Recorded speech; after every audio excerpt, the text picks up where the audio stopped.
everyone, welcome to VV Infotech. இந்த வீடியோல இன்வாய்ஸை 3 காப்பீஸா original duplicate triplicate அப்படின்னு 3 காப்பீஸா எப்படி பிரிண்ட் எடுக்கிறதுன்னு பார்க்கலாம். இந்தியாவில் வந்து இன்வாய்ஸ் வந்து 3 காப்பீஸாக பிரிண்ட் எடுப்பாங்க. ஆனால் இது வந்து ஓடோவில் டிஃபால்ட்டாக இந்த ஆப்ஷன் இல்லை. ஸோ நம்ம வந்து வெறும் ஸ்டுடியோ மட்டும் யூஸ் பண்ணி நம்ம வந்து எக்ஸ்எம்எல் கோடிங் பண்ணி நம்ம இங்கே வந்து கஸ்டமைஸ் பண்ணியிருக்கோம். இதில் நான் பிரிண்ட் ஆப்ஷன்லேயே 3 ஆப்ஷன் வச்சுருக்கேன். இது 3 ஆப்ஷன் வச்சு நம்ம டிஃப்ரெண்ட்டாக இன்வாய்ஸ் வந்து பிரிண்ட் எடுக்கலாம். இப்போ பார்த்தீங்கன்னா இந்த இன்வாய்ஸ் பிடிஎஃப் அப்படிங்கிறது வந்து நார்மல் டிஃபால்ட்டு. இந்த இன்வாய்ஸ் பிடிஎஃப் 3 காப்பீஸ் இதில் வந்து நான் 3 காப்பீஸ் ஒரிஜினல் டூப்ளிகேட் ட்ரிப்ளிகேட் அந்த 3 காப்பீஸும் ஒரே பிரிண்ட்லேயே வந்துடும். அதே மாதிரி இன்வாய்ஸ் பிடிஎஃப் வித்தவுட் சைன் இதில் வந்து நான் சிக்னேச்சர் பார்ட்டில் வந்து ஒரு கஸ்டமைசேஷன் பண்ணியிருக்கேன். இதை வந்து நான் இங்கே காட்டுறேன். இப்போ பார்த்தீங்கன்னா இங்கே பிரிண்ட் கொடுக்குறேன். இப்போ இன்வாய்ஸ் பிடிஎஃப் இதை நார்மலாக பிரிண்ட் பண்ணுறேன்.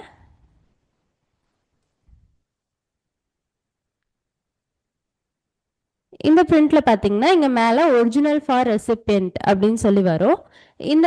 இந்த கஸ்டமைசேஷன் வந்து நம்ம இதில் ஒரே ஒரு பிரிண்ட் தான் வரும், ஒரிஜினல் ஃபார் ரெசிபியன்ட் அப்படின்னு சொல்லி வரும். ஆனால் ஒரே காப்பி தான். இப்போ இது வந்து டிஃபால்ட்டாக நீங்கள் பிரிண்ட் கொடுத்தீங்கனாலே இந்த பிரிண்ட் வரா மாதிரி நான் செட் பண்ணியிருக்கேன். இப்போ நெக்ஸ்ட் வந்து நான் பிரிண்டில் இன்வாய்ஸ் பிடிஎஃப் 3 காப்பீஸ் அப்படின்னு சொல்லியிருக்கு. இந்த இன்வாய்ஸ் பிடிஎஃப் 3 காப்பீஸ் இதை கிளிக் பண்ணனா இது வந்து 3 காப்பீஸையுமே ஒரே பிடிஎஃப்ல பிரிண்ட் ஆகிருக்கும். இப்போ இதில் பார்த்தீங்கன்னா ஒரிஜினல் ஃபார் ரெசிபியன்ட் அப்படின்னு சொல்லி ஒரு காப்பி. அதே மாதிரி இங்கே பார்த்தீங்கன்னா டூப்ளிகேட் ஃபார் டிரான்ஸ்போர்ட்டர் அப்படின்னு ஒரு காப்பி இருக்குது. இதுலேயே ட்ரிப்ளிகேட் ஃபார் சப்ளையர் அப்படின்னு ஒரு காப்பி இருக்குது. இதில் பார்த்தீங்கன்னா இப்போ 3 காப்பியுமே ஒரே பிடிஎஃப்ல நீங்கள் டவுன்லோட் பண்ணிக்கலாம். இப்போது நெக்ஸ்ட் வந்து நான் இதுலேயே பார்த்தீங்கன்னா நான் வந்து ஆப்ஷன் வச்சுருக்கேன். இங்கே கீழே சிக்னேச்சர் பார்ட் பார்த்தீங்கன்னா this is a computer generated இன்வாய்ஸ்னு கம்ப்யூட்டர் ஜென்ரேட்டட் சிக்னேச்சர் வந்து நான் போட்டிருக்கேன். இந்த ஃபர்ஸ்ட் இன்வாய்ஸில் பார்த்தீங்கன்னா இங்கே அதே தான் போட்டிருக்கேன். இப்போ நான் இங்கே வந்து பிரிண்ட்ல இன்வாய்ஸ் பிடிஎஃப் வித்தவுட் சைன் அப்படின்னு ஒரு ஆப்ஷன் இருக்கா, இதை நான் கிளிக் பண்ணேன்னா இந்த பிரிண்ட்ல வந்து நீங்கள் மேனுவலாக டிஜிட்டல் சிக்னேச்சர் வைக்கிற மாதிரி இதில் ஆப்ஷன் பண்ணியிருக்கோம். இப்போ இதில் போய் பார்த்தீங்கன்னா இங்கே ஃபார் உங்கள் கம்பெனியோட நேம், கீழே அத்தாரைஸ் சிக்னேச்சர், இங்கே வந்து நீங்கள் உங்களுடைய கம்பெனியோட டிஜிட்டல் சிக்னேச்சரை இங்கே வச்சுக்கலாம். இதில் பார்த்தீங்கன்னா ஒரே ஒரு காப்பி தான் வரும், ஒரிஜினல் ஃபார் ரெசிபியன்ட். இப்போ இது எல்லாமே நம்ம எந்த ஒரு மாடியூலுமே புதுசாக டெவலப் பண்ணாமல் நம்ம ஆல்ரெடி ஸ்டுடியோ யூஸ் பண்ணி ஓடோ என்டர்பிரைஸ் எடிஷனில் ஸ்டுடியோ மட்டும் யூஸ் பண்ணி நம்ம இந்த கஸ்டமைசேஷன் பண்ணிக்கலாம்.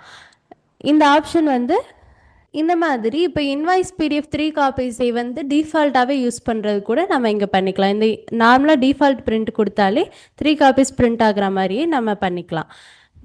அதே மாதிரி இப்போ நான் ஃபஸ்ட்டு கொடுத்த இன்வாய்ஸ் பிடிஎஃப்ல பார்த்தீங்கன்னா இந்த சிக்னேச்சர் இருக்கும். இதே நான் லாஸ்ட்டாக கொடுத்த இன்வாய்ஸ் பிடிஎஃப் வித்தவுட் சிக்னேச்சரை பார்த்தீங்கன்னா இதில் இந்த மாதிரி டிஜிட்டல் சிக்னேச்சர் வைக்கிற மாதிரி ஸ்பேஸ் இருக்கும், ஆர் மேனுவலாக சிக்னேச்சர் வைக்கிற மாதிரி இருக்கும். இப்போ இதே இந்த ஃபார் மேனுவல் சிக்னேச்சர் வந்து இங்கே இந்த இடத்துல டிஃபால்ட்டாக நம்ம கொடுக்குறோம்ல இந்த இடத்துலையே வரா மாதிரியும் கூட நம்ம செட் பண்ணிக்கலாம். இதெல்லாம் வெறும் ஸ்டுடியோ யூஸ் பண்ணியே நம்ம கஸ்டமைஸ் பண்ணிக்கலாம்.